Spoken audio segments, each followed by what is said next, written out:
আমরা ভারতকে আমরা বলছি আপনারা সতর্ক হন। আপনারা যদি মনে করে থাকেন যে বাংলাদেশের এই যে রাষ্ট্র সংস্কারের কাজ সেটিকে ব্যাহত করার জন্য আপনারা আমাদেরকে এভাবে মানুষকে সংকটকালীন সময়ের মধ্যে পড়বেন, আপনারা চিকেন নেকের কথা ভুলে যাবেন না। আপনারা চিকেন নেকের কথা ভুলে যাবেন না। আমরা বিশ্বাস করি পারস্পরিক সম্পর্কের মধ্য দিয়ে, সহযোগিতামূলক সম্পর্কের মধ্য দিয়েই হচ্ছে উন্নয়ন সম্ভব, অগ্রগতি সম্ভব। কিন্তু আপনারা আমাদেরকে যেভাবে ট্রিটমেন্ট দিবেন ঠিক একইভাবে আপনারাও ট্রিটমেন্টের পাওয়ার জন্য প্রস্তুত হন। আমাদের সাবেক স্বরাষ্ট্রমন্ত্রী বলেছিলেন যে পিঠ দেখানোর সময় শেষ হয়ে গিয়েছে, এখন আমাদের বুক দেখানোর সময় এসছে। সুতরাং আমাদের এই অসম যে সম্পর্কটি ছিল সে অসম সম্পর্ক বিগত সরকার শুধুমাত্র ক্ষমতায় টিকে থাকার জন্য করেছে। আমরা সমতার যে সম্পর্কটি, এই সমতার সম্পর্কটি আমরা প্রতিষ্ঠা করতে চাই।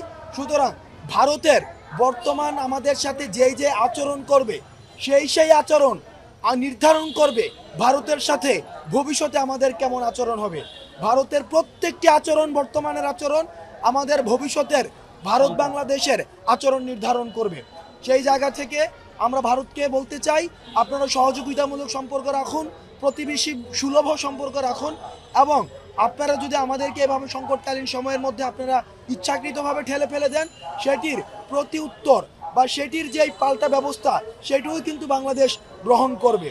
এবং আমি সর্বশেষ আহ্বান জানাবো আমাদের জয়েন্ট কোলাবোরেটিভ ভেঞ্চারের সর্বাধিক যে গুরুত্বপূর্ণ জায়গাটি সেটি হচ্ছে রেস্কিউ কার্যক্রমটি করা। কারণ ফেনীতে যে বন্যা পরিস্থিতি সৃষ্টি হয়েছে সেটি আমাদের পূর্ব অভিজ্ঞতা নেই, আমাদের যারা তিন বাহিনীরও রয়েছে যারা তাদেরও পূর্ব অভিজ্ঞতা নেই।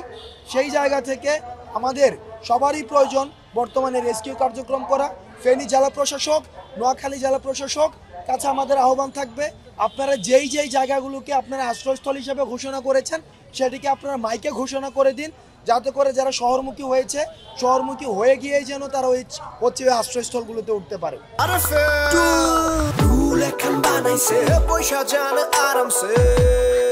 নতুনভাবে গঠিত হয়েছে এবং এই সরকারটিকে আমরা আমাদের জায়গা থেকে, ব্যক্তি পর্যায় থেকে, প্রাইভেট পর্যায় থেকে এবং বিভিন্ন যে প্রতিষ্ঠানগুলো রয়েছে এই প্রতিষ্ঠান পর্যায় থেকে আমাদের এই সরকারকে সহায়তা করে আমাদের যেই আজকে দেখছি বিভিন্ন জায়গায় এবং কুমিল্লাতেও আমি বিভিন্ন এলাকা থেকে খবর আসছে সেই এলাকাগুলো প্লাবিত হচ্ছে।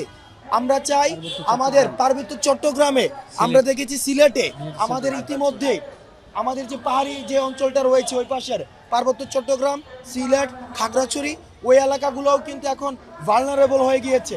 সুতরাং আমাদের যেই উত্তর এবং হচ্ছে যে পূর্বাঞ্চল, এই পুরো এলাকাটাই আমরা দেখছি যে এখন সংকটকালীন সময়ের মধ্যে রয়েছে। এই সংকটটি থেকে উত্তরণের জন্য আমাদের জয়েন্ট কোলাবোরেটিভ ভেঞ্চার ছাড়া একক উদ্যোগে কখনোই সম্ভব নয়। অপরদিকে আমরা ভারতকে আমরা বলছি আপনারা সতর্ক হন।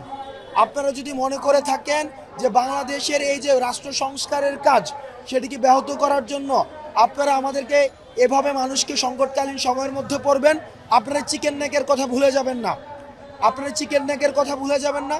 আমরা বিশ্বাস করি পারস্পরিক সম্পর্কের মধ্য দিয়ে, সহযোগিতামূলক সম্পর্কের মধ্য দিয়েই হচ্ছে উন্নয়ন সম্ভব, অগ্রগতি সম্ভব।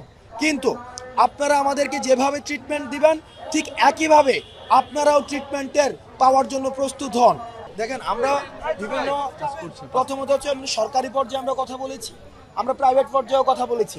বিভিন্ন প্রাইভেট প্রতিষ্ঠান তারা আমাদেরকে হেলিকপ্টার দিতে রাজি হয়েছিল, কিন্তু ওইসব হেলিকপ্টার হচ্ছে চপার হেলিকপ্টার, যেগুলো হচ্ছে পরিবহন কাজে ব্যবহার করা যায়, সেগুলোতে রেস্কিউ কার্যক্রম হচ্ছে করা সম্ভব না। 2 নম্বর বিষয়টি সেটা হচ্ছে বিমান বাহিনীর তত্ত্বাবধানে যে হেলিকপ্টারগুলো রয়েছে, বৈরী আবহাওয়া এবং প্রতিকূল যে পরিবেশটি রয়েছে এবং তাদের পর্যাপ্ত যে লোকবল হঠাৎ করে সেগুলোর হচ্ছে আবার পুনর্বিন্যাসের মধ্য দিয়ে এবং অনুকূল আবহাওয়া যখন আসবে তখনই হচ্ছে তারা আবার রেস্কিউ কার্যক্রমটি আবারও হচ্ছে আমরা যেটাকে আবার শুরু করতে পারবে।